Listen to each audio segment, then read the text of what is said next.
Hello everyone, I am Tacit and welcome to the Gems of War Guild Wars. Guild Wars 3 of the new format, technically 121.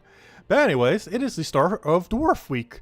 Of course, with the new Guild War system, we have a different restriction every single time.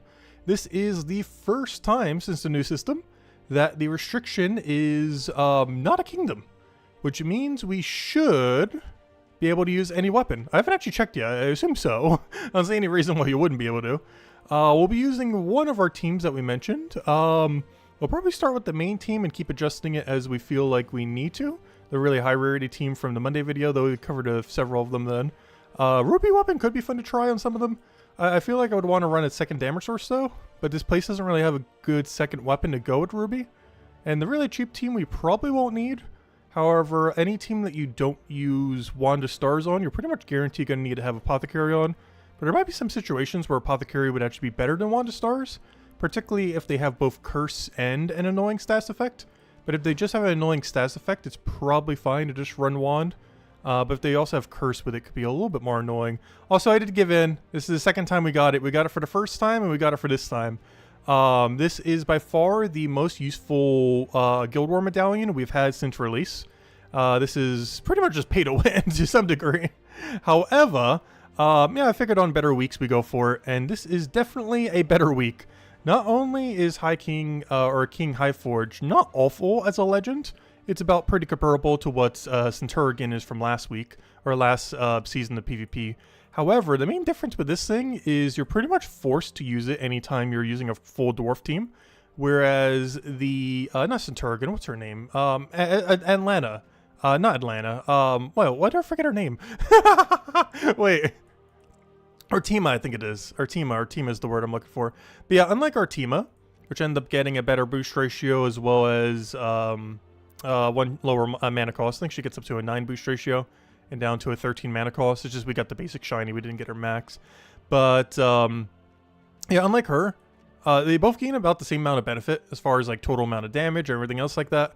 However, she's pretty avoidable because there's not really any kind of mechanic that she does that you would need to have on a Centaur team. Whereas Highforge, you're using on every dwarf team you ever run ever. If you're running like 4 times Kiziel, you're running him. If you're running 4 times Dwarf, you're running him. And who knows, maybe if you're just making a random team, you might be running him. But yeah, he gets up to, I believe, a 9 times boost ratio when he ends up getting shiny on his second level. And of course down to 2 lower mana costs, meaning he goes from 15 down to as low as 13. Right now we only have shiny level 1, so we don't get his full power, but throughout the week we'll go and slowly get him unlocked, as I'm not going to waste even more gems to try to get it now. But yeah, let's go to Guild War. Anyways, hello everyone. Oh yeah, let me go bring out the bigger chat so I can go see you guys. Hello everyone. Hello, yeah. Hello MK Jets. Hello Stacy. Hello Ron. Hello Defiant. Hello Cookie. Hello everyone else. Welcome, welcome, welcome. Next restriction is going to be Strix. Ooh, Strix is pretty fun. The only problem with Strix though is whatever shiny they're going to be doing is almost all going to be bad. While Strix as a category is good, I don't think Strix is a single good legend. Like if I go type in Strix and type in legend, or type in base rarity, I'm pretty sure there is 0 things. Unless they're going to make the faction troop shiny, which I highly doubt it. But if they make Rudo, High Priest, or Talico a shiny, that is basically pointless. Queen Zachi would be nice, but they're definitely not going to do Queen Zachi. Talico will be the next shiny legend. Oh, he does nothing though. Maybe he'll do quad damage. But even then, does that really fix him? Not really. That'd be closer to fixing him though. Deal a bunch of scatter damage if there's a storm. Deal quad damage instead of triple if they're if he's shiny to 2. I don't know, I guess that would make him a little bit more useful, but you're probably not running him over a Queen Zachi even if he had a 4 times boost ratio.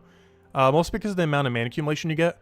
She does require Storm to be able to do it, but realistically with any kind of pure Strix team, you're going to have Perpetual Storm anyways. So it doesn't really matter. The Storm thing is basically just a given when you're running a team like this. So, yeah, Queen Zachi, even when he's fully shinied, is better than him. So that's kind of unfortunate.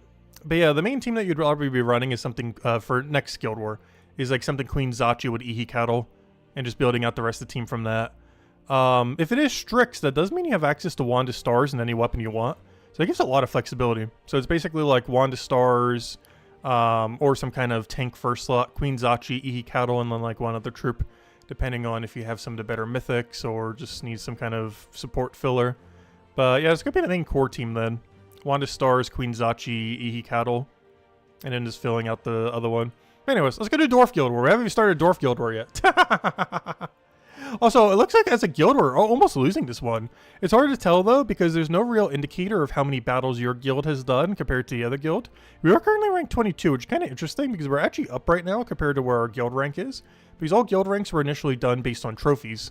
And we were 30th in trophies, maybe 29th, but probably 30th in trophies when it ended up happening.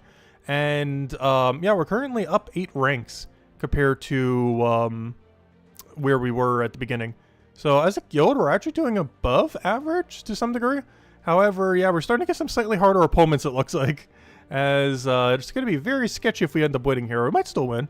So far, personally, ourselves, we haven't lost a single battle yet. So let's see if we can end up keeping that up. Though we did buy the pass this time around, so even if we did lose 3 or more battles, it wouldn't matter. However, we have personally not lost a single one yet. But anyways, let's start getting into things. And, oh, green. Some people are getting smarter with it. I feel like we've faced a lot of blue kingdoms, but honestly, I don't know why anyone sets blue, because green defend array is just so good. Every single one has a really annoying path, with top probably being the most annoying, because you have to deal with Flower Dragon and then Takshaka team, whereas middle is just Takshaka and bottom is just Goblin. So looks like we have some choice, so I might not go top then, just because the guild seems like they're already filling it out pretty nicely. Alright, what do we need here? Gimlet. Oh no, are we going to run Ghost King Grimhorn as our main damage? I think I am. Oh no, the problem with him is alignment. This was my biggest concern with using him as a damage source. Because he requires alignment before you can cast him. But no, we'll be fine. What's the worst that can happen? Alright, this first battle's free, so we don't really need to worry about it at all. So we'll go into this first battle, and then we'll worry about our first real battle afterwards and start thinking about it. But this first battle is just kind of do whatever. Hello, Taika! Hello, Rob! Welcome. Yeah, they did mention in the past, in future updates to Guild War, that they will be updating how all the progress and everything else is. They just mentioned when it initially comes out, they would not have a feature for it. However, that is still something they're planning to re-add back to Guild War, just didn't make it for the final cut of the initial Guild War release. But they are still planning on reintroducing like all of the team scores for everyone and everything like that. It just didn't make the initial cut. But it is within their plans to go do so. Alright, what do we have? What's the damage here? I guess we'll go bottom just to fill it out a little bit more. Let's see. Double Beatrix team. Or... hello, Double Beatrix team. Actually, that's going to be really annoying this time. Isn't this the guy that does extra to brown? Oh, no, he's green. Okay, he's not as bad. It's not as bad as I thought it was. Any week where that finally happens is going to be really annoying, though. We have yet to have a Guild War week where you're forced to have to use green troops for the battle, where your team is like Forest of Thorns or something. But, or something else that would be like really green heavy, like elves. But, yeah, that's pretty good because, yeah, we haven't had to deal with, like, ultra annoying Savage Hunter. We just had to deal with moderately annoying Savage Hunter. Because worst case scenario is when nearly your entire team, particularly your first slot, is green, is when he's really annoying. But we haven't actually had that happen yet. Oh, no, Double Beatrix! Still kind of annoying. Alright, let's get into it. He's going to have 50% mana start there. That's kind of scary, though. We do have Empower at the start. The only problem is the Empower kind of helps him, too, because he does need the browns. Oh, yeah, I could have set to more magic. Whoops. I forgot about that. Oh, yeah, we are frozen right off the bat.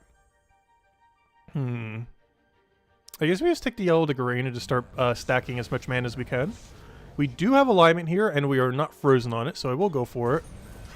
I will then go for a Wand of Stars and hope it lands. I know the extra turn is there, but I just want to grab that because we're frozen on the other thing. So technically, it's not even an extra turn. Now it is, though. Alright, now we'll go for the blue. Now I think we just cast. There's going to be a lot of times, oddly enough, where we just cast him, where we don't have alignment. And this is one of those times. So we'll go for that. So we'll end up getting down. He has Beatrix ready to go. I think this is a Wand of Stars and the other thing angle. Though I can do this once just to kind of see where it can move the board. It does not move it in any way that's relevant, so we will go for Wand of Stars and hope we get alignment. We did not get alignment, and he does get a Beatrix down. Oh no, it's beginning. Oh gosh, maybe we don't use this guy. The amount of non-alignments we're getting is really high. which is not ideal. Let's see. Do we have extra turn off the other thing? We do not. See if he goes for the thing or if he goes for his explode. He does go for his explode. As long as he does an extra turn here, we should be okay. We do have our alignment finally, so we'll go for that. Get a nice big hit, get a kill out of it, get an extra turn, get right back into full mana, get everything going again, get another poke. I wish I had a way to hit his first slot right now. Do I? I could if I wanted stars and try to get lucky. The alternative is just double kill his last 2 slots, which sounds a lot safer, so we'll go for that. Let him do his 1B tricks, and that should be a match. If we have alignment, that'd be great. We do not, so we just go for 1 stars. And that should be a kill. And then we just kill it with whatever. Oh, do we not have any fancy way to do it off of board control? Fine, we'll just hit him normally. That's fine. There we go. Alright, a little bit sketchy here and there, but it came through, And now we have middle path or top path. Let me go change my metal before I forget, though. Oh no, I already did earlier. Nice. I already switched to pure magic. I did this beforehand because I set it for my defend team, so that my defend team would benefit a little bit more from it.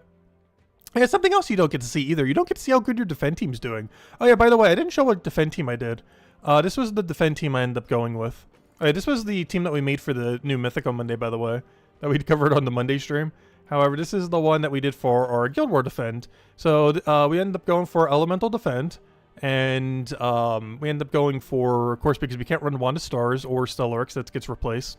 So we end up going with Essence of Evil. The only problem with this time around is Apothecary. However, if it ends up landing on Apothecary, you're pretty much good to go. Then you have, obviously, Flower Dragon. This is basically required if you're running Elemental or Dragon Defend. Also, hello, Isabel. Welcome, welcome. Hope all's been well.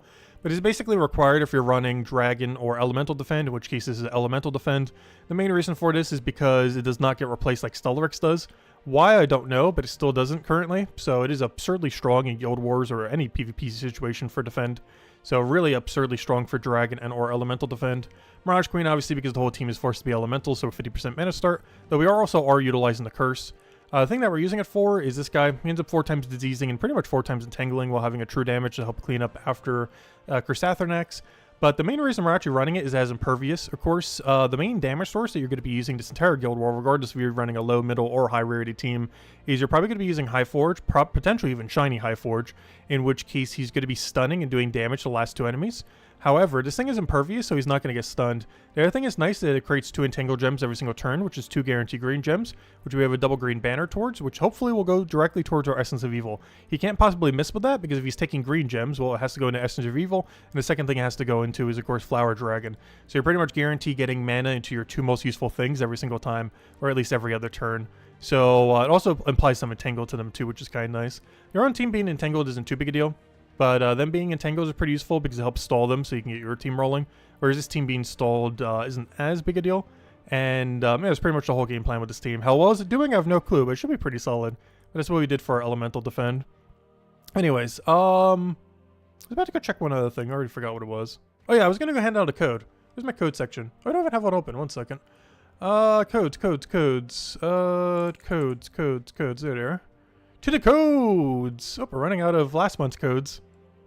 I haven't even touched this month's codes, even though we're nearly at the end.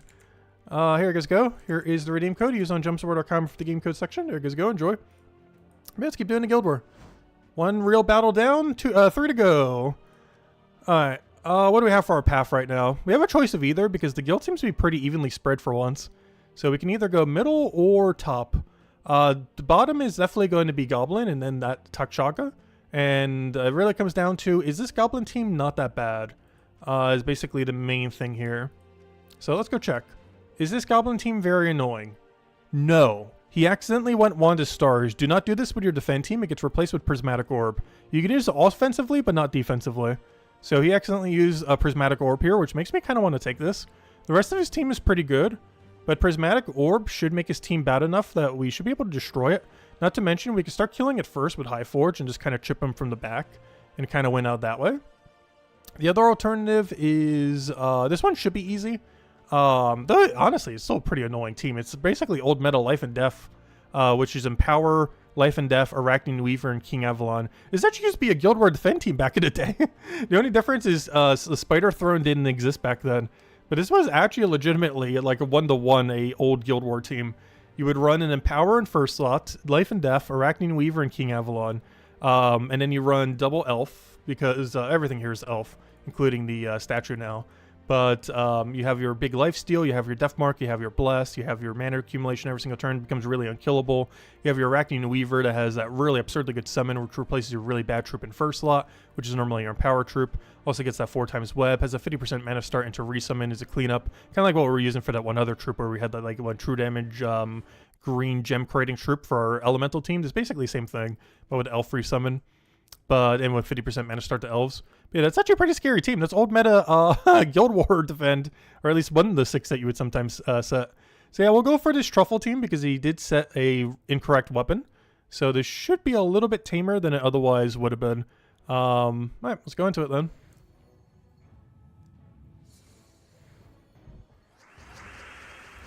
See what we got here. So obviously right off the bat we want to go for this. We still can go for the brown convert. Tempted to. I think we get better value just using a Wand of Stars at the moment, though. Nice, a little bit of free value right off the top. Get our extra turn in there. Okay, we got basically everything rolling. The only problem right now is we don't have alignment. I guess we'll just poke him, let him take a skull, and see if that can get us realigned. And if not, we'll just go clear the board a little bit and see where that gets us. So go for a nice big hit. He'll do his little explode thing. We did not get alignment. We did get a free skull, though. We could do this for another free skull, or a skull, and just let everything else chain react. Tempting. Very tempting. That's first 2, right? That's enough to kill Hero. I'm going for it. Though Hero's kind of distracting them. To some degree, it's almost beneficial if he would have kept Hero there. Or if we would have kept Hero there. We'll go for that. Because the biggest threat right now is the bottom 3. Though his new resummon is basically nothing there. So that's kind of nice. We'll go for another poke. Hope he gets Skull distracted. As that is giving us a lot of value every single time he's just taking Skull and not doing anything else.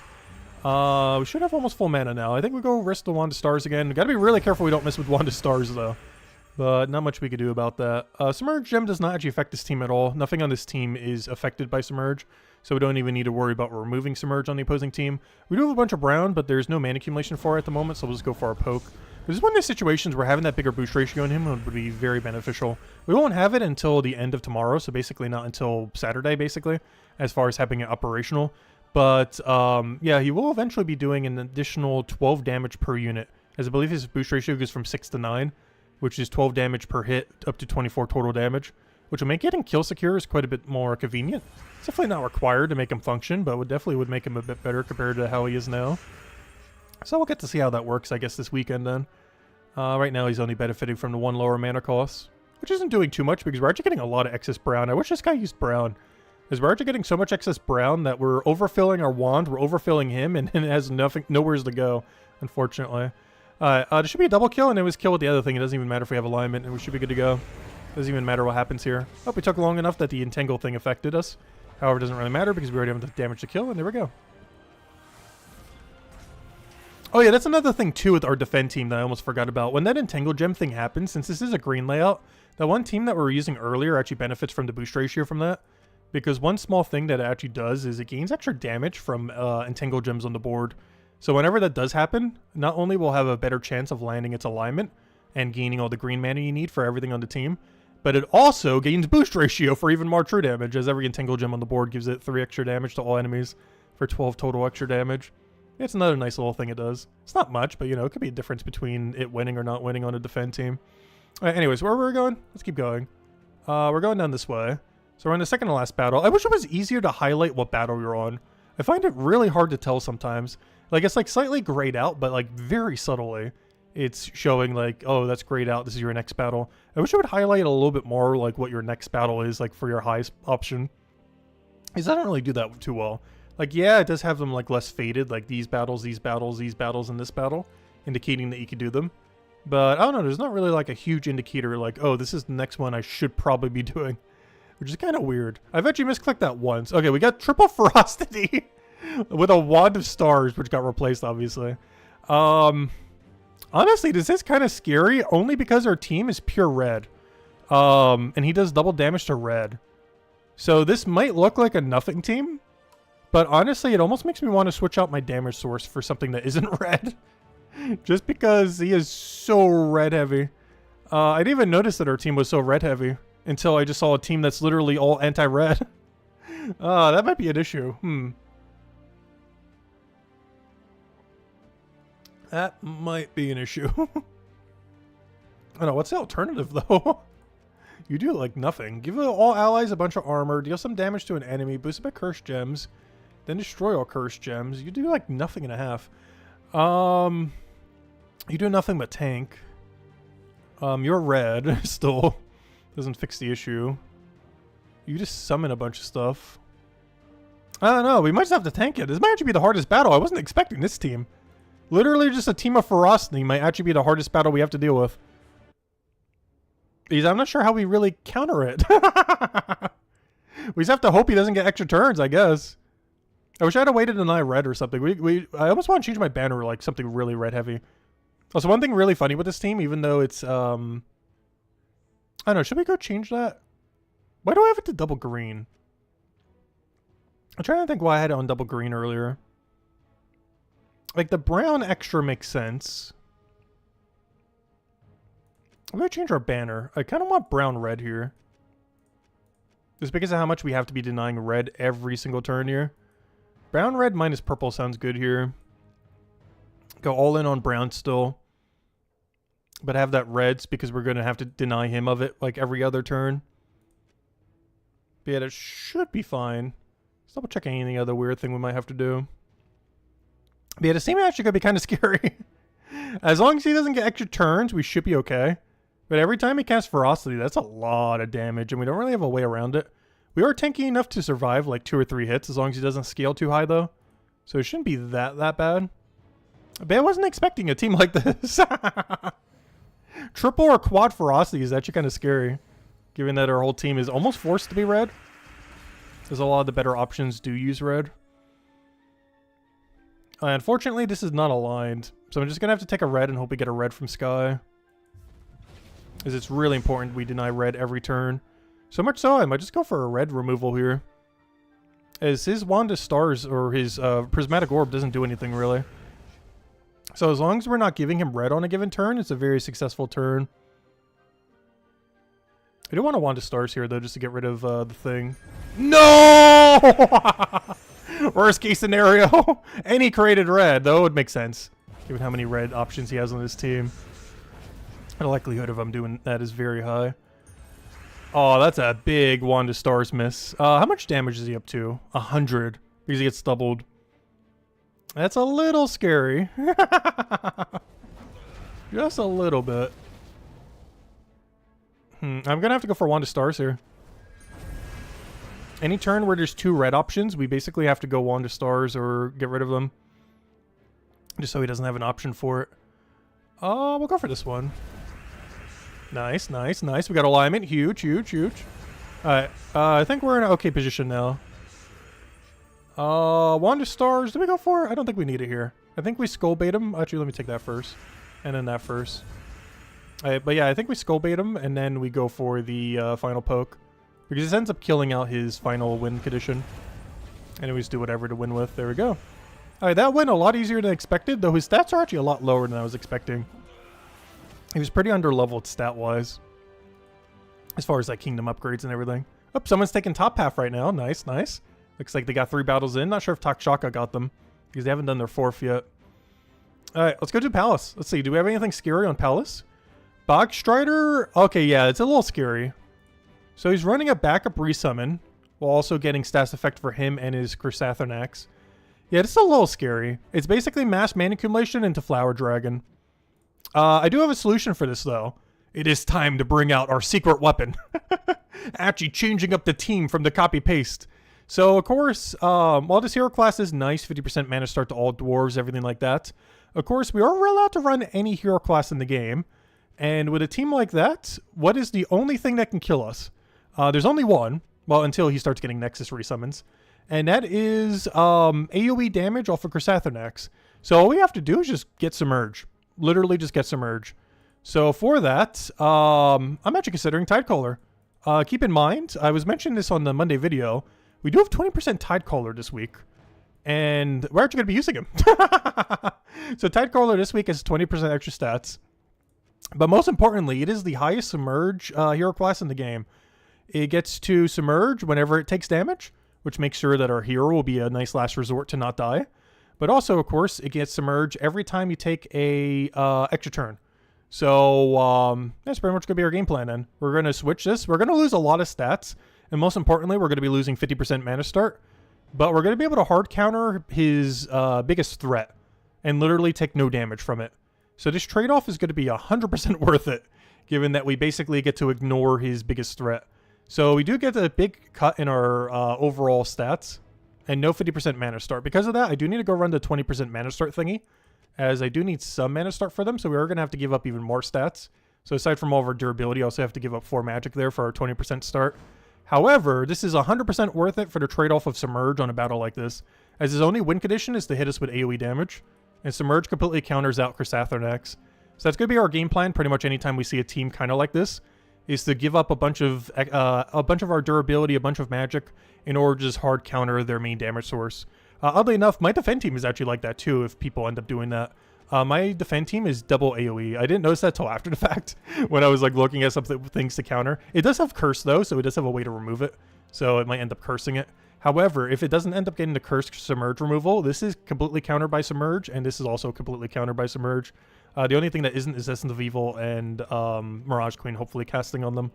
But if that doesn't work, yeah, it does 0 damage to Submerge. So that's pretty much our game plan here, because this team has no counter to it, oddly enough.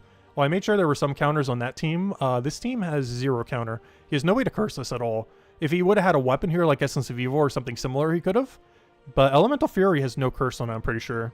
Or he shouldn't, unless it does it to like first slot or something. But yeah, he's no way to curse. He has stun and a bunch of other stuff, but he doesn't have curse. So he's not going to be able to remove Submerge once we get Submerge on us. So all it is basically a matter of just getting a few extra turns.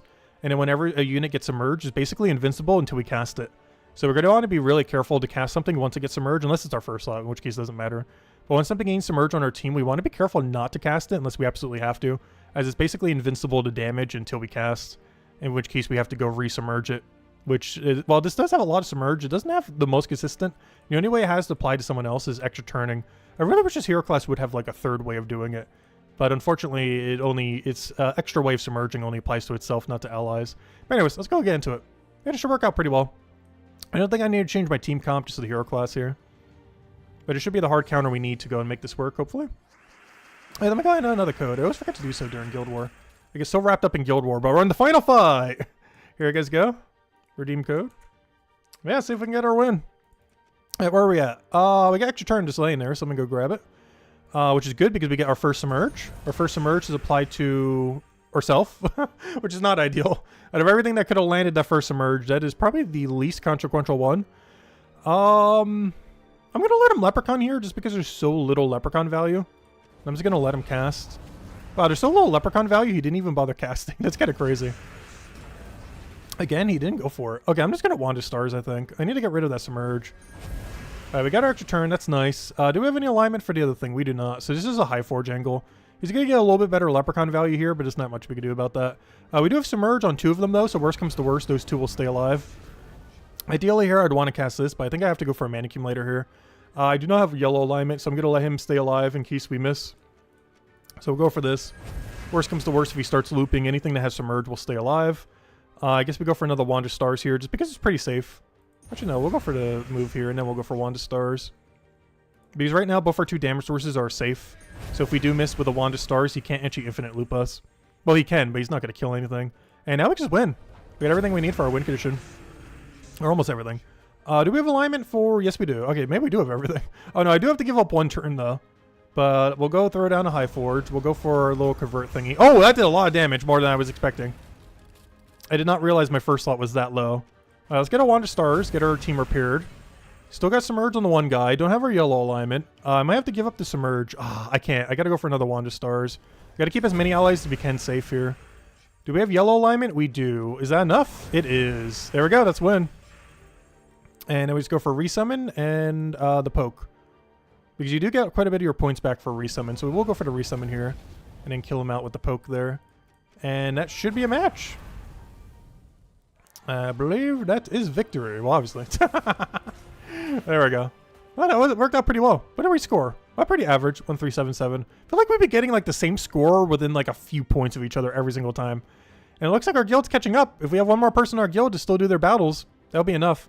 Especially if we have 2, because we need someone to go down middle to there. And then we need someone to go grab top half to go grab that other one. But if we can get an extra 1,000, we should be good to go beat them out here.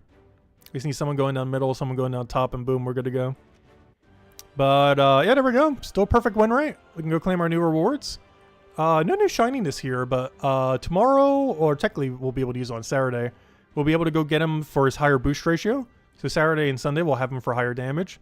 And by the end of it all, after the fact, he'll also have a 1 lower mana cost. You could spend gems to get these early. I don't think it's really worth it though. If you were to do it to have it by day 1, you would have to spend 200 gems extra on top of the $5 you already did. It's not a lot of gems. I don't know. I just don't feel like that's really worth doing. Technically, right now, if I really wanted to, we could spend 40 gems to have the extra damage for tomorrow. But I don't know. That doesn't really seem that worth it. We'll be patient and just wait and get it gradually over the week. But there we go. Perfect. All right. But yeah, overall, this has probably been the best season to end up doing it for of the 3 seasons we've seen so far. Oops, I forgot to collect the rewards from this. I did the pet battle for this guy and forgot to go claim all the rewards because I still don't have this guy maxed yet. Actually, so much so. Let me go upgrade him now. Hey, let me go add another code as well. You'll be doing your battle soon. All good. But yeah, overall, Guild was pretty fun. I like the Dwarf restriction. And I like that they actually gave a good shiny troop for once. Of the 3 shiny troops, it's definitely the most useful one so far. Will you consider to do a green keep defense video for all spots? Honestly, I probably should start covering a video for some of them. I was considering doing like one different one per week. But honestly, I should just cover green because it just seems like so powerful compared to the other ones. But yeah, probably by next Guild War I would. A little bit too late for this one. But by next Guild War, we might just do like one big team of like a defend battle for every single one. Some of my guild actually posted a team for every single one this week, oddly enough too. But my teams are a little bit different than every single one they would have ran. Like even the one, let's see, can I see what they ran for Elemental? Is it still here? Like here's the one that they recommended for Elemental. Where is it? Elemental. This one. It was Celestial Flask, Mirage Queen, Flower Dragon, Drowned Sailor. I ran a similar team to this. Like the structure of my team is the same. I ran Essence of Evil, which is mostly just to try to counter out stats effect things and everything. Chrysathanax, Mirage Queen, and then my Empower option was oh no, I didn't even run an Empower option. I ended up running that one guy that creates 2 green every single turn because he is impervious, so it works better for this current event week. Because there's another thing too, you sometimes have to counter for the event week. Like this seems like one that you would just copy paste for every single week. But the one that I made specifically tried to counter a little bit more the actual event for this week. For example, I didn't set Stone Storm. I actually set +4 extra blue armor or HP, whatever it is, which might seem kind of useless, but the problem with Stone Storm is it actually helps the enemy more than it helps yourself. So it's actually a bad idea to run Stone Storm this week. I know a lot of people kind of keep it on by default, so maybe you did for the copy paste, but you actually don't want to be running Stone Storm at all for any of your defense. It'd be way better to set it for +2 blue HP, as Stone Storm is helping a Dwarf team way more than it's probably helping your team, especially on a team like this that barely uses brown at all. But yeah, there's only 2 main differences. I ran Essence of Evil instead. I ran obviously different banner too, because we had a slightly different comp. I ran Essence of Evil instead. I ran a not Empower, but something that creates 2 green every single turn. That is immune to stun, that has a lot of damage to clean up after Chrysathanax. And I ran the blue HP instead of Brown Storm, as the Dwarf offense teams gain a benefit from it. Actually, I had it right over here. This team was the one we ended up running. We ended up setting to Watery Binding, Essence of Evil to try to get the clip on Apothecary and or Wand of Stars, and Archdruid Blackwood because it's synergy with the fact that it's a green kingdom that creates Entangle Gems, but also because it creates 2 green every single turn and has Impervious, so it doesn't end up getting stunned out, and it gets that benefit every single turn instead of just like 1 Empower and then never again. The Empower has potential to gain more value, but that one, given how much longer Guild War battles tend to go, will have a longer longevity throughout the battle, as it can't be stunned away unless they curse stun, which Dwarf doesn't really have. The only way you can curse stun with Dwarf is if you go curse on Wand of Stars and then stun with the Dwarf thingy. There's no other way you can actually end up getting it, because I don't think any Dwarves actually have curse. Did we defend to keep? No. Actually, I've always been going for the defend on Elemental, oddly enough. The main reason I do this is Elemental requires basically Flower Dragon in the current state of the game. And I'm not sure how many people in my guild has Flower Dragon, so I've just been defending Elemental every single time personally. But the strongest ones to defend in a green layout are Elemental, Divine, Naga, Goblin, and Green. This is where all your better players should be going. All your weaker players should be going to Wargear, Elf, Wild Folk, or Taurus. Not that these battles don't matter. There's still some really strong teams that you can build here, like the old meta Elf team here that we even saw during this Guild War. The Wargear team where you use Lord of Slaughter with that one green killing Wargear guy. Wild Folk, you can run Beatrix team. But these teams, generally speaking, including Goblin, oddly enough, are a lot easier to build, like these 5 down here. Whereas what you need to build these other 4 are quite a bit higher. You should always have your best people in the palace, ideally. Both Divine and Naga requires 3 Takshaka, ideally. Or 2 Takshaka, depends what team you're building, but you need at least double Takshaka. And Elemental basically requires Flower Dragon, as Flower Dragon is by far the strongest thing you can set here. So these 4 are the hardest ones to set a defend team for, whereas these 5 are a lot more flexible. While there are some strong teams you can set for them, the requirements for them are generally way lower compared to the other 4 up here, which are by far the higher requirement ones. So I always just go Elemental Defend, because I have no clue how many people in my guild has Flower Dragon. I would assume quite a few, but definitely not all of them. But anyways, let's see. Where are we going? What are we doing? So I finished out Guild War. Main thing done. Let's get to raids.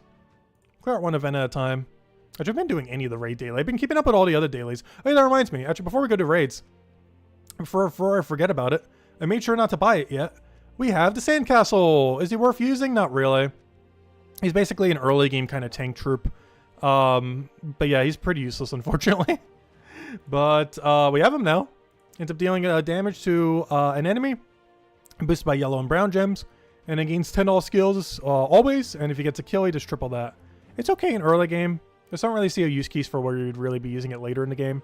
They've been doing some really, really good options for these seasonal legends, and this is by far the worst seasonal legend we've had in like the last half a year, potentially even the last year, which is kind of interesting because they've been on quite a streak of good, and this is the first bad one they've done in a really, really long time. Like if you're like in your first few weeks of playing, he'd be okay, but after your first month, you're pretty much never touching him again. Not to mention he's a legend, so you don't even get to use him in Guild War, which is kind of unfortunate. Any good teams with the Sentinel? Which Sentinel? You mean that tank guy there? Or what do you mean by the Sentinel?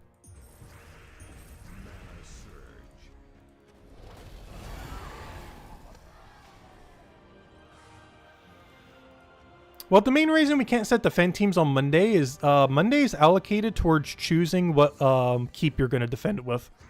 So some people in the really upper ups in the guild get to choose which keep you want to defend on Monday.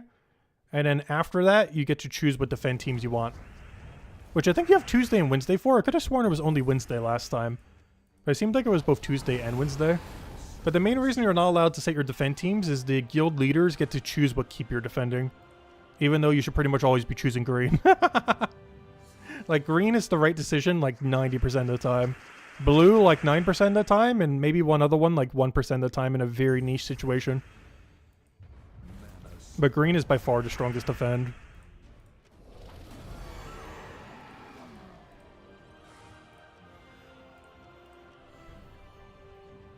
The main thing that makes green so strong is every path has at least one really good battle. Bottom has Goblin, middle has Divine, and top has both Divine, or middle has Naga. But top has both the same Naga team that you can run in middle, off of Divine, and it has Elemental, which not only has Elementalist teams, but also has Flower Dragon teams as they're currently not replaced. And even if they do get replaced, Elemental's still pretty strong. Even without Flower Dragon. It's just with Flower Dragon, it's just absurdly strong. But even without it, Elemental's still a really strong defend type.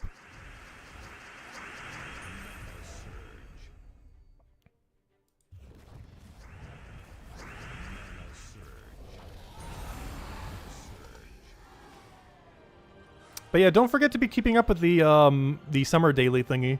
Similar to Guild Wars, it is an event you have to do every single day. Any day that you miss out on it, you are getting no value.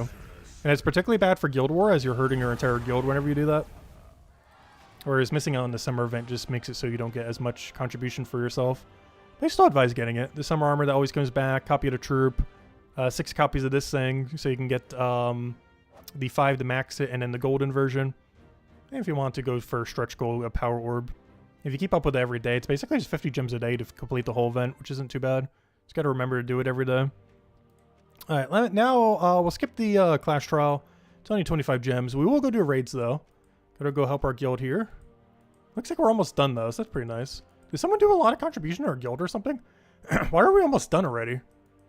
It looks like we had a few people that went really, really high with it. We might have bought in like a max package thing. These scores seem really high. Especially given that our score should only be around like 20,000 something by the time we finish them all. Let's go to them. I don't think we can change anything here. Also, thank you for the continued support, Isabel. Greatly, greatly appreciated. You think it's time to give you all the plushies? Honestly, we should go do a stream soon where you show me everything that's happened in Pal World. I mean, not Pal World, Palia, I mean.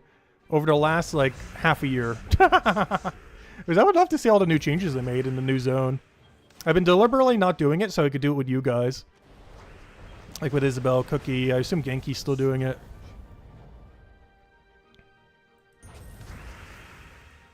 Because I haven't seen anything with it, not even trailers.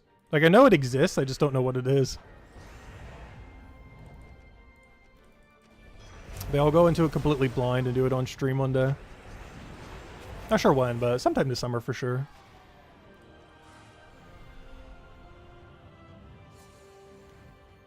Because I think the last time we played it was back in December.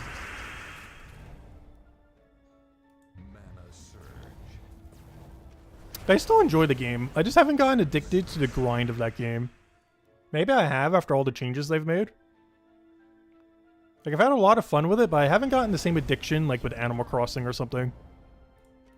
Even though they're both set up in a very similar gameplay loop. Something about Animal Crossing's gameplay loop I just end up enjoying slightly more. So, hello, Bill Warhammer! Welcome, welcome.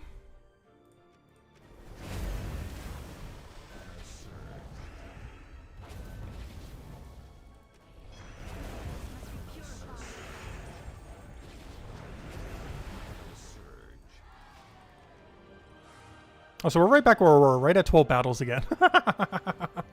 Also, hello, Blitz! Welcome, welcome. Hope all's been well. Is any other chat that got buried back there? The one you just exchanged for. Oh, the Sentinel guy? No. There's not really worth building around that sandcastle. That sandcastle, even in early game, like at most, you're just going to use it as like your first slot tank or something.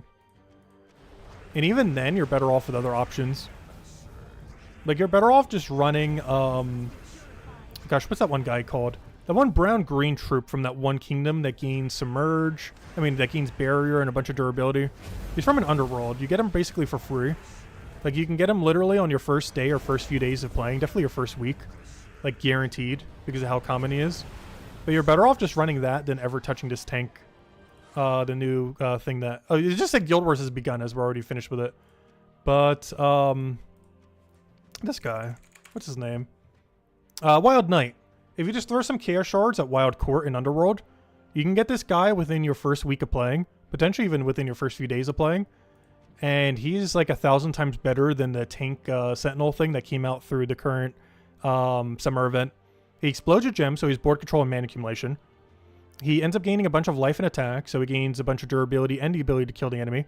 And it has a boost ratio, so it's boost by green, which is even better in early game, as that boost ratio is absurdly good early game. And also gets to gain barrier, so it gets to not die, really conveniently. It also gets to do double damage, as long as they end up hitting him at least once. And has 33% score reduction. It is so absurdly good, and you can easily have him within your first week of playing. Which makes it so it's kind of pointless to ever run something like this, as this thing just doesn't do anywhere near as much. It's a little bit skull tankier, but it doesn't gain barrier. Its damage poke is pretty laughable. It does gain stats, but unless it gets a kill, it's not getting that many stats. And, yeah, it's just not that good. Just very, very underwhelming, even in an early game perspective. There's just so many other alternatives you can get pretty quickly that are as good, if not better, than it.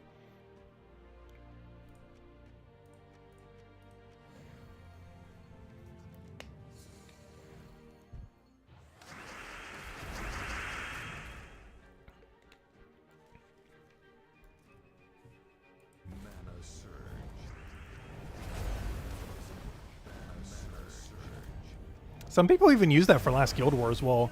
I don't think I personally did for any of the battles, but some people actually ran that as their main damage source for last Guild War event. Because it was a Centaur restriction, he counts as a Centaur. Or sorry, it was a Divinity Fields restriction, he counts as Divinity Fields, I mean.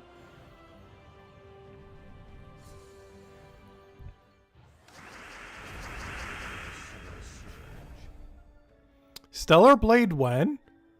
Is that some kind of RPG? Sounds like one. I don't think I've looked into it yet.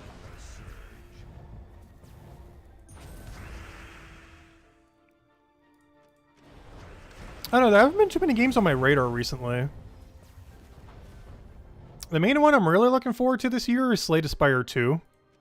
That is 100% a game that when it launches, technically it's coming out in beta initially, but when it comes out in beta, we'll be playing it like every day for a week probably at least. Maybe a bit longer than that, but at least for a week. It depends how much content is there at launch. If the whole core or full experience is there, maybe we'll grind it out, we'll see. I was not sure how much you're changing it during the beta or how much is there at the start of the beta.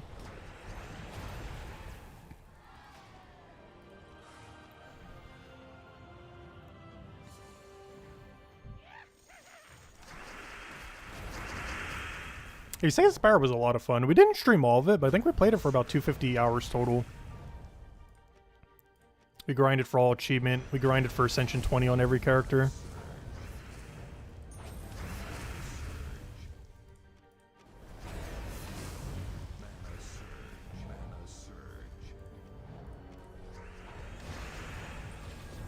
Hello, Tyrion! Welcome, welcome.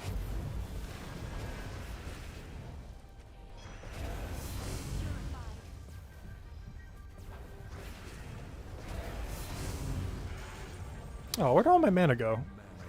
They end up diseasing us, and gosh, that set us back a lot this battle.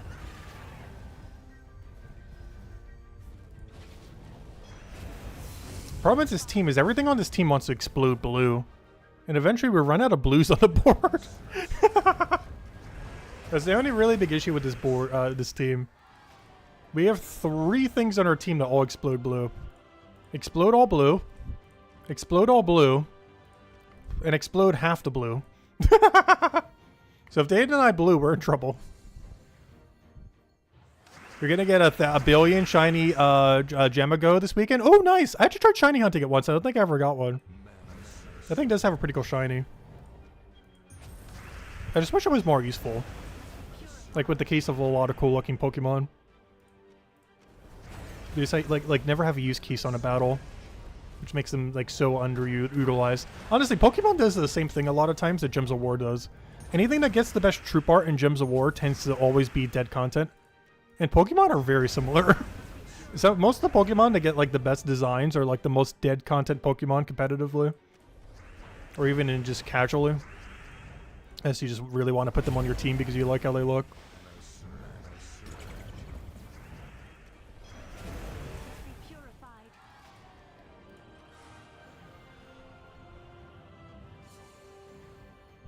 Oh, back to Caliber raid? Ooh. I don't know, do you want to do that this weekend? I'm fine whenever. Just let me know. This event was pretty straightforward though. All you have to do is spam click A on Drain Punch.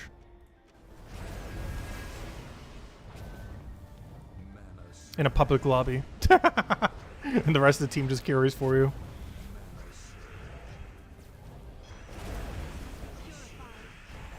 That is one they sing about Scarlet and Violet these days with public lobbies. Initially, you would get like a bunch of pretty bad people. But now, anyone who's still bothering to play that game is generally like decent at the game. So whenever you go into a public lobby, every single one is like so stacked. Generally.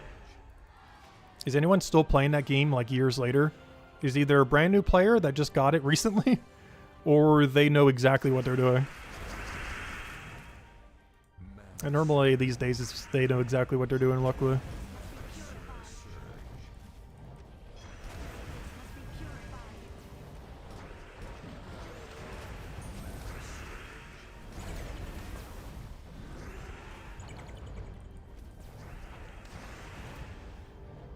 Was that 3 Submerge Gem is actually helping quite a bit. I need those blue. I need every blue gem we can get right now. I could take the brown into green into something else, but that's fine. There we go.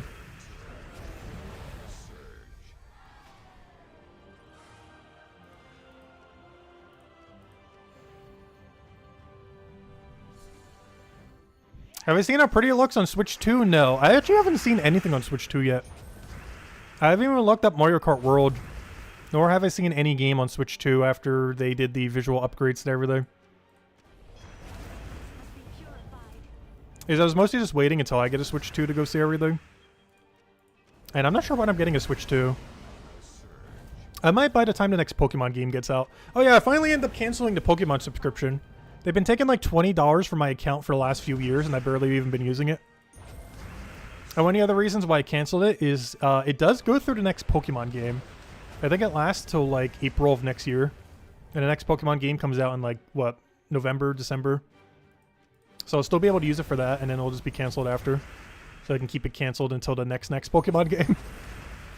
Like, it doesn't sound that much, but I'm basically paying $20 a year to them for literally nothing. Because all you have to do is start paying for it again in order to get access to it.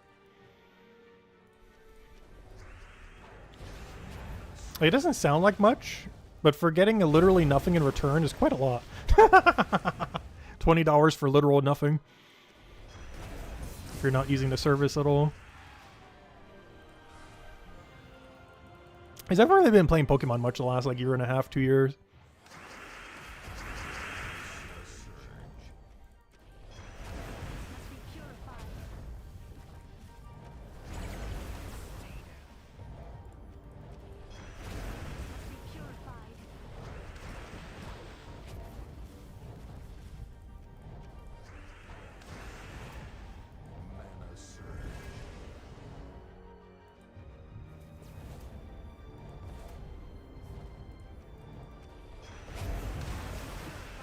And that's still something I always like to do.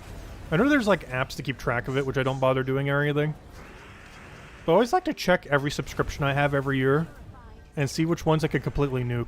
I don't have that many subscriptions, but I like to keep it as minimal as possible, as they really start adding up. Like $10 a year, $20, $30 a year doesn't sound like much. But then you add that with like 5 other ones, and it's like, oh, that's actually a handful of money now.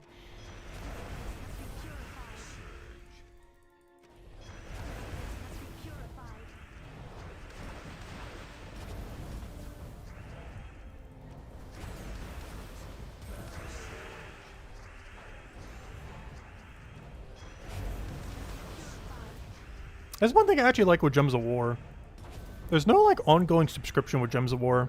There's a bunch of opt-in subscriptions, like with this Guild War. We spent $5 for it because why not? But it's not like a reoccurring thing. Like you just do it once and you're good to go. That's one thing I never really noticed much with Gems of War, but I actually really appreciate.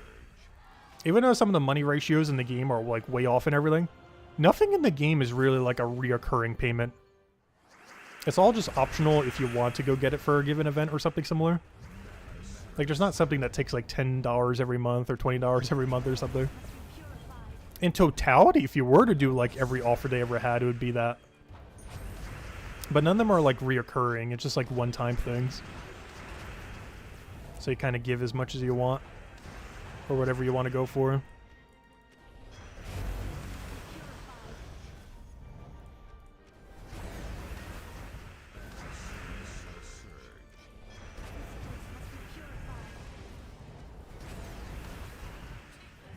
I should stop casting this. I think that's the biggest problem with what I'm doing here. Is I keep blocking my blue. It keeps making it more annoying to get our mana back. I almost feel like getting rid of Azure for a different mana accumulator or something. Just the fact that she uses blue is kind of blocking us a bit. Because after her first cast, she's blocking a lot of our value.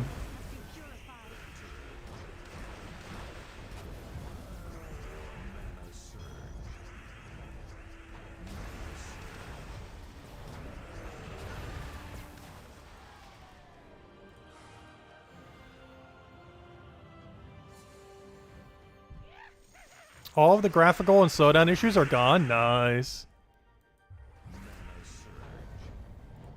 I'm still considering a Switch 2 at some point. Oh no, maybe I'll get it soon. Before we put like a 50% tariff on Japan for some reason. And or another 100% on China, which I think that a lot of the parts of this Switch are in China. Before we start going tariff crazy again. Before he needs to go fund a new war.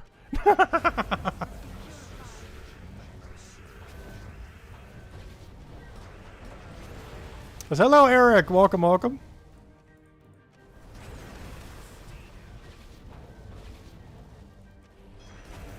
I don't know, $500, it seems like a lot for a console I'm literally going to use for like 3 games initially. Is the only thing I would initially use it for is the upgraded version of Scarlet and Violet, Mario Kart World, which is the only new game that I'd be playing on it. Actually, isn't it the only game even on it? Pretty much. Like, what other game is even on it at launch? And the only other thing I would probably use it for is, I don't know, what else would I do it for, actually? Because everything else I would just do on Steam Deck now. I don't know, what are the specs on it? Does it actually have better specs than Steam Deck? I'm pretty sure Steam Deck still is better than it. I haven't actually bothered checking based on the final product.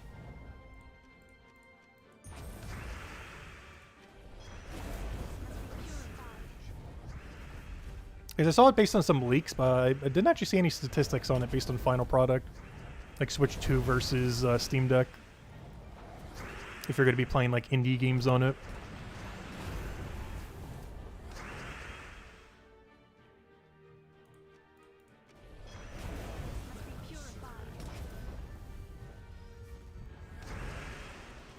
Oh, why'd I do that? We already had win condition.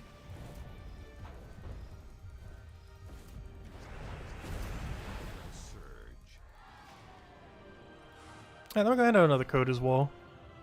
I was not sure why. It feels like it's taking forever to do these battles. Luckily, it's one of the last days we have to go do it. The guild's almost done. Should probably have it done by Friday night, if not Saturday night.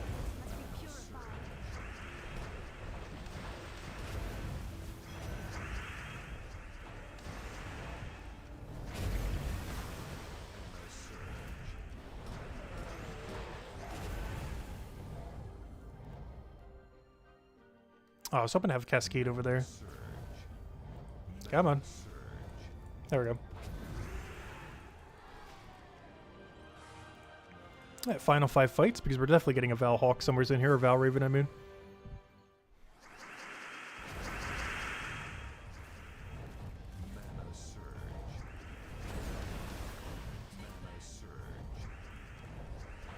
Come on, just a little bit of blue mana. We're almost there.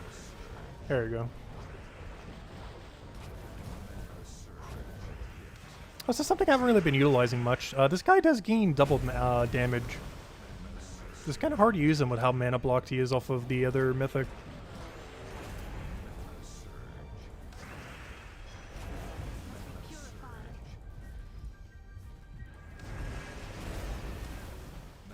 Come on, just 1 damage poke. There we go.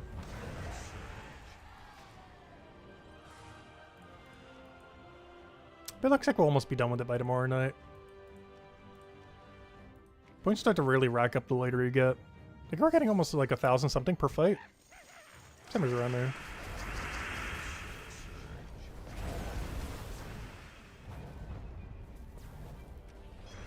Which I think is slightly under 1,000, but still counts for a lot. I forgot how the scoring is this week. That's the only problem with an event like this. They keep changing the scoring, it feels like, every time. Oh no, this one not as much. This isn't the ward event one, this is the raid event one. Because ward event is like drastically different every time. Yeah, this one's just damage the ball. So yeah, we are getting about 1,000 per. Next one should already be at 1,000. Uses damage on boss multiplied by 2 because using this doubles your point.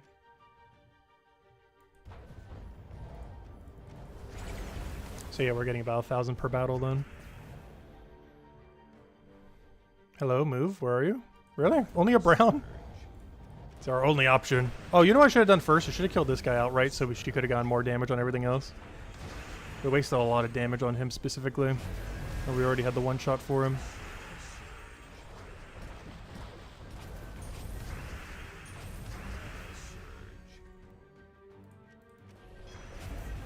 Oh, I think that blocked more mana than it helped. The struggle of everything exploding blue. While also needing blue mana.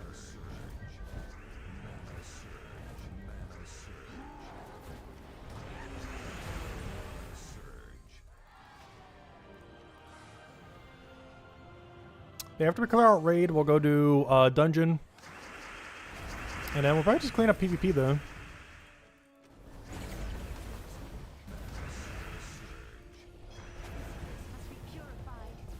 And we'll save Underworld for this weekend. Because there's no new event we have to go do this week. The only other one we have to do for the rest of this week, well, other than the Red Summer event, is the Guild War. Which means other than Guild War, we could focus the rest of our time on doing Underworld. Or Underspire, I mean. I'm only doing floor 4 completion, though. Floor completion is really annoying this week. Mostly because we have to basically use the exact team we're using now. Or similar teams. And the problem with it is it gets really slow at higher durability. So we're definitely not going all the way in Underworld this week, Underspire, I mean. Hello, Chad! Welcome, welcome. Hope all's been well.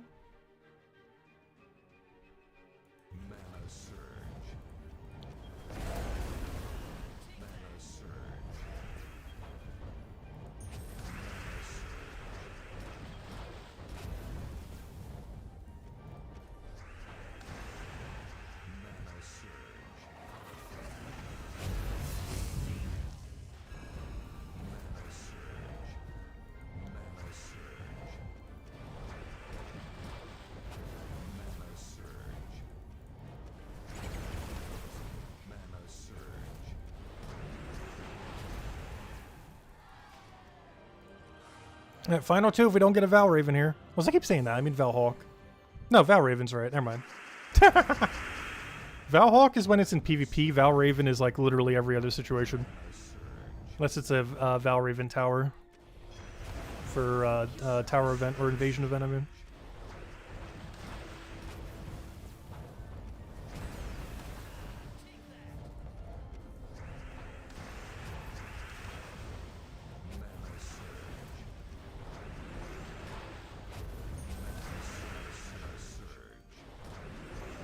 Alright, there we go. Final battle if we don't get a Val Raven here. Let's see, do we get one? If we do get one here, that should be the last Val Raven. Nope, didn't get one. Well, that's the last of the raid event for today, then. Maybe even for the week, as the guild might be done by then, we'll see. But if not, we'll do our battles tomorrow.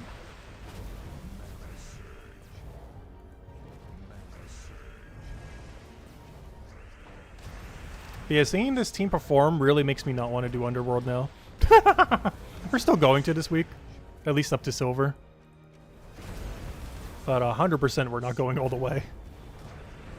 For one, I didn't buy enough torches. I've only been buying to 50 per day. But also, that team is going to get so low during the later fights. Alright, let me go buy the torches before I forget. We'll do the battles this weekend. But for now, we'll just grab the torch. Alright, let's see. Also, whenever I do torches there, I'm not sure why. But it always reminds me of Darkest Dungeon 1. Because if you ever played the Crimson Court DLC, the way that what's it called works, like the whole Underspire layout, reminds me so much of that. Where you basically have to go through a bunch of rooms that you don't quite know where they are, that lead to a key door, that then leads to a bunch of other rooms that then lead to a key door, that leads to a boss fight, and then, you know, it keeps repeating that cycle. It's a very similar premise. Alright, I need cleanse. I need a lot of cleanse. Cleanse, cleanse, cleanse. Alright, let's go get our yellow stuff. Dungeon, battle. A little unfortunate that we got silence immediately. It's by far one of the most annoying stats effects I have to deal with on one of these days. Luckily we got cleanse immediately, so it didn't even matter. It's one of the reasons why we do Orpheus. It can actually trigger on turn 1. It's actually the only way you can get a cleanse turn 1 in that sense. Because the natural cleanse check is at the beginning of your turn, after your first turn, but not directly on your first turn. But Orpheus does trigger even on turn 1. Which means even if we're silenced, we can get unsilenced immediately like that again, 2 times in a row. Actually, that's really lucky. The exact troop we needed to get cleansed got cleansed exactly on turn 1. Very convenient, and exactly what we want to see happen.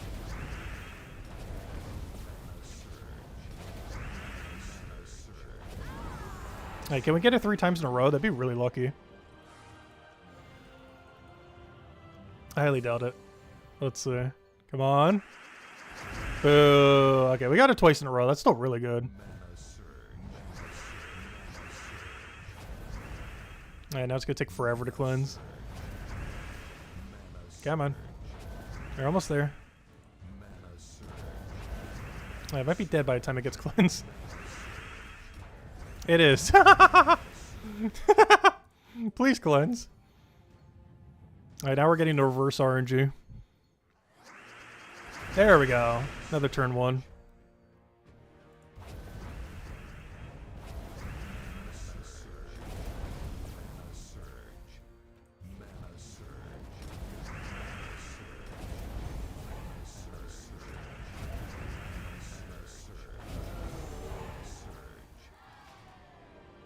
Yeah, there we go. Good on that. Good on that.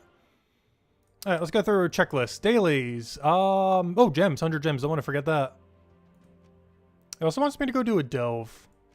Fine. We'll do 1 delve. For the XP booster thingy. We'll use it sometime this weekend.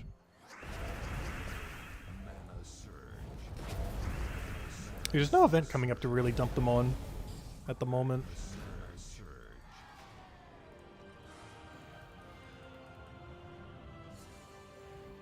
Also, it feels weird. Whenever this event occurs, I always think that Thursday is Friday.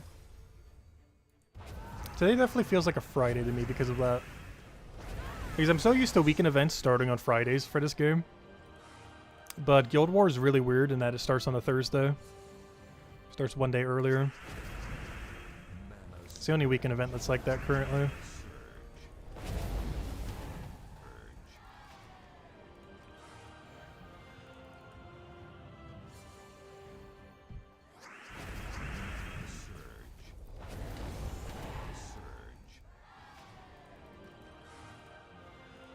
Should be the only one we really need. Now we need to go do Deep Delver. Oh, we finished it. Nice. Yeah, we get 1 copy of the pet, which we need to go max it out later down the line. Let me go clear out 1 Delve real quick. Which I think I still have the old meta team set up here. I never bothered replacing out for Flower Dragon. I'm still using a Stellarix with with a Sensia build. Instead of like Mirage Queen with Flower. They got the job done. If anything, this one's actually slightly better in the sense that it gets up quicker. So this actually technically is better than Flower Dragon by 1 mana cost. Even though it's 2 mana cost, it's the half mana, so it's only gaining 1 benefit.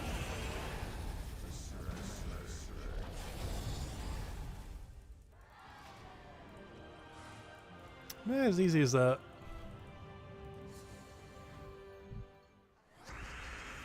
And yeah, I think the only thing left we have is PvP. Oh yeah, be very careful with this week, by the way. I don't think I've overshot it yet. But keep in mind, Guild War does count for PvP rating. So make sure not to overshoot your score. Yeah, I gotta be really careful with that with tomorrow's Guild War. Alright, tomorrow I think we go use all the XP boosters then. Because we're gonna have a 1 hour of Gold Soul Booster. And I think I have exactly an hour of XP as well. At least currently. Technically it'd be slightly more as of tomorrow. But yeah, we're gonna run that tomorrow then. An hour of both gold and XP booster going together. Because our PvP rating will be perfectly at it. Alright, let's see. But yeah, ideally you want to claim it at 19 so that you get the double dip. Because you get an extra 1,000 still. From that feature slash glitch slash I have no clue why they haven't fixed it yet, so it's basically a feature now. But if you don't do it, you miss out on like 1,000 VP. You gotta claim it on the 19th basically. In order to get a free 1,000 VP from it. Which isn't a lot, but you know. 1,000's better than none.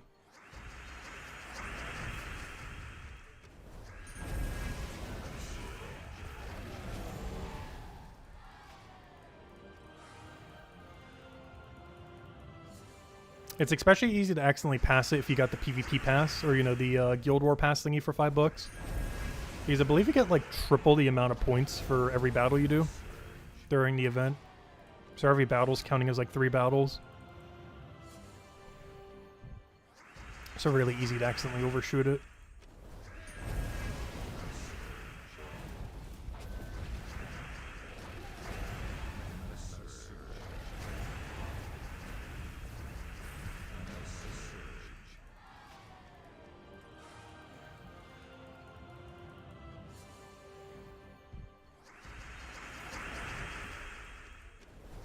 Alright, so yesterday we didn't have to do any of those battle thingies. But we are going to have to do a set of 5 today to go set it up for tomorrow. So all we really have to do is do all of our boosters and then just do 3 on Central. So we shouldn't have to do that many battles today for PvP. We're going to have to do more battles just getting our boost than we are actually doing PvP related battles. Because we have to do 10 boost battles and only 8 PvP battles. 5 to get the daily set up for tomorrow, and 3 just to get the Valhawk daily done. Because now that we have this, I need to go grab another set. We'll do it on yellow. Actually, where's the magic over here? I normally do it on the other thing. I don't know, I could just go spell reduction or something. It's not that big a deal. You know what? Give me spell reduction. Normally I go to the other one, but I think I only have the team set up on mobile and not on PC right now, and I don't want to go bother making it real quick. Well, it only take like 30 seconds, but I'm pretty sure I only set it up on mobile this week and not PC. Which is an easy way to check. Let's see. Nope, it's on PC as well. Oh well, we're already committed to this one. Spell reduction is still really good though. 45% spell reduction. Basically makes if the game, if they are getting like an infinite loop on you in any way, through like Beatrix or Stellarix or Flower Dragon. Well, technically not Stellarix, but you know, Flower Dragon, Beatrix or something similar, Takshaka. It makes it so you don't just die instantly to their damage. It's technically even better than magic. It doesn't help you win quicker, but it's a lot better for survivability.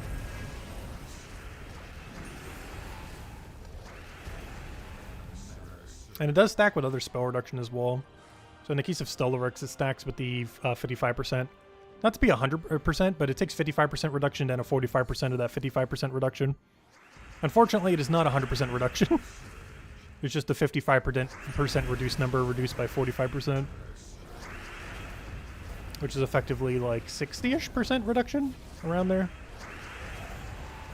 But yeah, it's not 100%, but it's still a lot.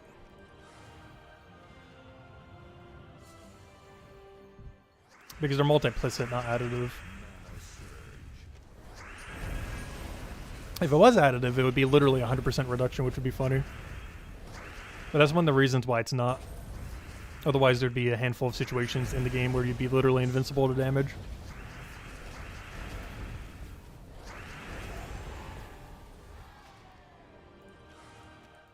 Alright. Oh, yeah, now we just have to do 3 on middle. Oh, and the outer one. We gotta do either Dragon, which is definitely the one we're doing, or Monster. Alright, let me do this first, just so we don't forget. Need a Dragon team. Let's see. Do we still have one saved here? I highly doubt it. No. Alright, well, you know what we're running.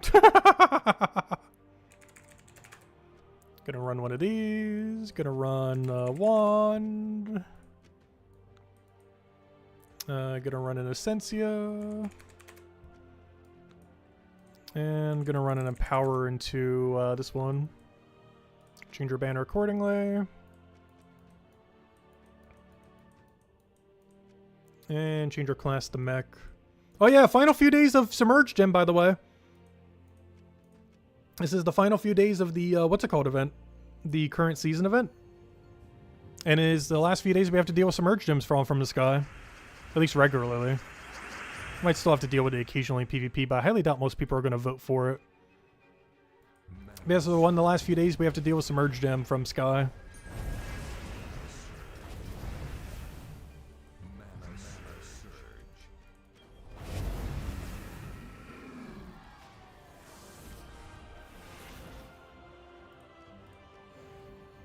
Something else to consider when you're building your Guild War team as well. Though most things in that kingdom don't do AoE damage, so it's not as big a deal. The main ones that do are weapons.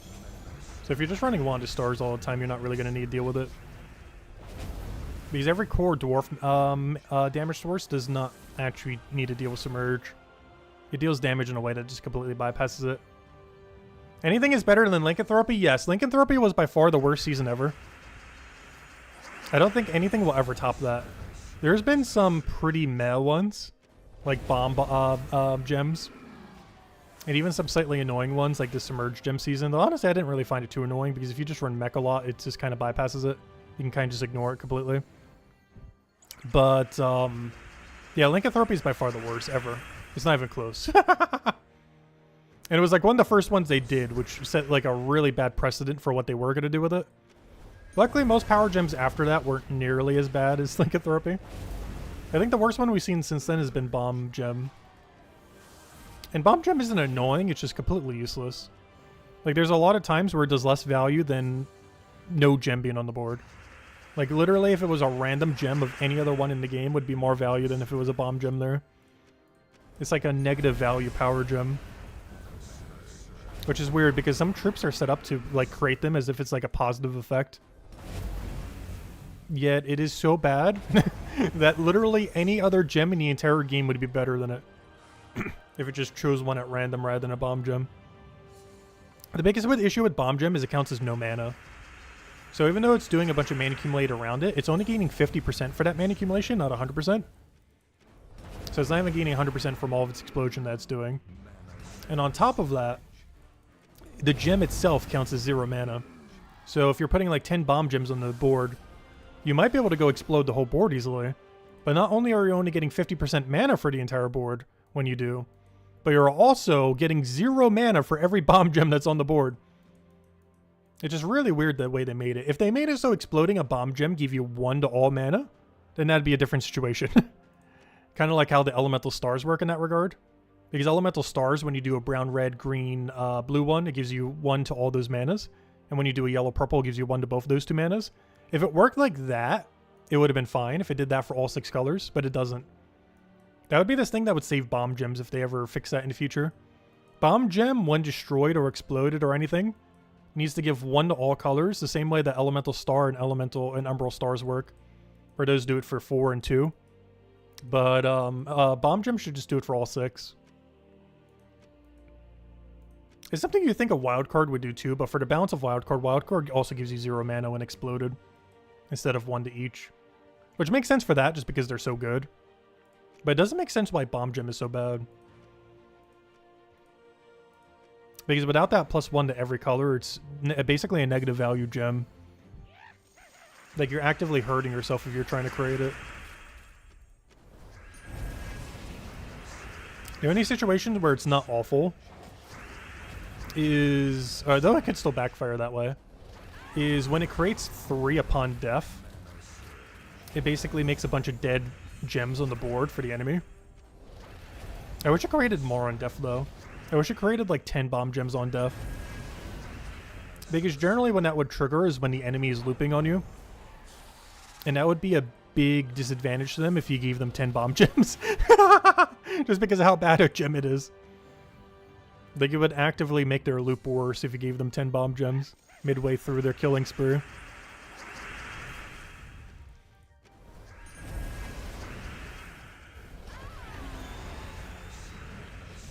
Yeah, the Portal Summoning Gem was kind of annoying. I didn't mind it that much, though. Like, honestly, I would say Bomb Gem was my second most annoying. Just because it's basically a gem that they perceive as a positive effect that is purely a negative effect. But yeah, Portal Gem was somewhat annoying, too. I almost forgot about that one. Definitely wasn't more annoying than Lycanthropy. And honestly, I kind of hated Bomb Gems more than them. Because normally a lot of teams are set up to be able to kill a resummon pretty easily. It was pretty annoying for Underspire. I know I skipped a lot of Underspire during that time. So yeah, I guess it was pretty annoying. Alright, let's see if we can finally go get that one trooper missing. We're still missing Immortal Gemini. And we got no Immortal, so we are going to be missing it for a while. Honestly, we're going to be like 3 PvP seasons and still have 0 Immortal Gemini somehow. This is the one from the most recent season. This is the one from last season. I still have 0. After using every last burning mark we have up until that point. All of them from last season. A little bit from the previous season from it. Because I still had like 100 left from the previous season. So we had like 100 from the previous season. Everything from this season that it came out in. And everything from this season that is current. So like 2.5 seasons basically. And I still don't have it. Of course, we haven't bought in the PvP pass a single time during that time. But the game just does not want to give us that troop. Like, at all. It really does not want to give it to us. We have to be at least like 2 to 3 times over drop rate or something on it. On average odds, we should have definitely had it by now. I don't know, is anyone out there still missing an Immortal? Not counting like that new dragon guy that came out this season, because that would still be hard to get. But is anyone still missing an immortal from a previous season? Like, not that one dragon one, but literally any other one other than that one dragon one. Oh, so I think we're done with all dailies now. Let me go hand out one last code. Let me just double check and go through one last sweep. I think that's everything. The worst is Portal Gem? Yeah. Honestly, that I think Portal Gem actually is a lot worse than I think. Because that was around the time that I skipped a lot of Underspire. Like, a lot of Underspire. Like, there were some weeks I wasn't even doing tier 4. I was literally just grabbing, like, the free torch. But, yeah, it was really bad during Portal Gem. Because any game mode that was really slow, the enemy would get so many resummons off of. Hey, how are we doing on Guild War? How's the guild doing? Come on, guild, you're almost there. Come on, we gotta have, like, a few people left. Put those points together. We need someone on middle and top. Oh, someone didn't, a loss on the Takshaka build there. Someone made it to Takshaka and then, like, single or double loss on Takshaka. That's unfortunate. But yeah, both builds have to go through Takshaka on the final fight. Both this one and this one is generally a 4 times Takshaka team. The one on top has a possibility to be other teams. Though the middle one is always going to be it because it's Naga.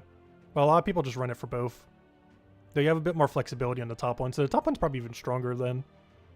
But both of them are probably a 2 times, 3 times Takshaka build of some sorts. But yeah, if we can get one more person down middle and one more on top, I think we win. It's going to be close though. It's hard to tell how many more people we have left to do their battles though. But we still have our perfect win rate, so we got that at least. And we'll have the rest of that Guild War throughout the week. Gemini's an epic chest. I'm not going to bother wasting it for that, though. Epic chest not really worth it unless all 3 are, like, absurdly good. And I ideally want to be seeing Ossifer and Infernex there before I go for it. Alright, class event, I'm just going to skip. It's only 25 gems. Raid event, we already did, plus the guild's probably going to be done with it tomorrow. Guild Wars, we already did. And got our perfect Guild Wars. Red event, don't forget to do it every single day. We've been keeping up with it. Let's see. Games, Underspire, we'll be doing the battles later. Dungeon, already did. Yep, that's everything. Any other questions, anyone? Hello, Outlander, or welcome. Otherwise, I guess next Guild War day will probably be quite a bit of a longer stream tomorrow night. Because not only are we going to do the entirety of Guild Wars, but we're also going to use a full 1 hour booster for Gold Soul and XP booster. And I might do a lot of that in PvP just so we can get a little bit more of the gold booster. That one Explore 12. Or a combination of both. And then on the weekend, I'll go do Underspire then on like Saturday, Sunday. I'll save it for Saturday, Sunday, which is what I normally do with Underspire these days, off stream. Is just save it all for the weekend and just buy the torches throughout the week and then finish the entirety of it on Saturday and Sunday. So it's pretty much the same thing we're just going to do on stream then. Is save it for Saturday, Sunday, just finish it out then. So tomorrow is just going to be basically do Guild War and then do a 1 hour booster and just utilize all of the extra bonuses we have then. Because we'll have a 1 hour of XP, 1 hour of gold, and 1 hour of souls stacked together. We'll do that on some combination of Explore 12 and PvP then.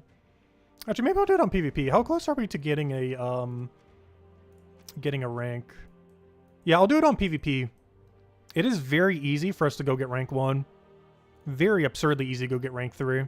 So yeah, 100% we're doing on PvP then tomorrow. After we do Guild War, we'll do like an hour of PvP while also doing some of the other basic dailies. As that is very easy to go get. Might even try aiming for first. Especially since we're getting the extra points from Guild Wars anyways. Yeah, that should be pretty free overall. Oh, sorry, Tyrion. What was your question? I didn't see your question. Was there a question? Worst gems. Oh, never mind. I don't think you asked a question. I'm confused what you're saying there. But any other questions, anyone? Any other anythings? Otherwise, we will be back tomorrow, same time as always, 8 p.m. Eastern Standard Time. We'll be doing that every single day for the next 4 days, basically. Every day of Guild War, and then again on Monday, since it'll be Monday by then. And I don't think that much is happening next week. I think the only thing really happening next week is the finishing of the summer event, as well as the month in general. But yeah, it's a pretty tame week. The only thing we really have is don't forget to do the summer event every day next week. But it's mostly this week that has everything. Between the raid event, the Guild War event, the summer event starting. Obviously Guild Wars. But yeah, next week is basically just do summer event and everything else is pretty standard. This was like the last big mega week before the end of the month. And next month started really strong though. Vault event weekend into new mythic, into new pet.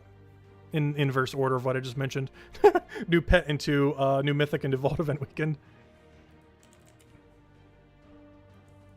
Stellar Streamblade when? I'm not sure if we're going to be playing it. I don't know, I'll look into it some. There's not too many games this year that's really been on my radar that are like, I absolutely have to go play. Like, even something like the new Mario Kart World, I'm kind of like, you know, if we get to it, we get to it. Like, it'd be fun for a couple days, but I'm not in like a huge hurry to get around to it. But anyways, guys, hope you all have a wonderful weekend, and I'll catch you guys later. Goodbye, everyone, and thanks for watching.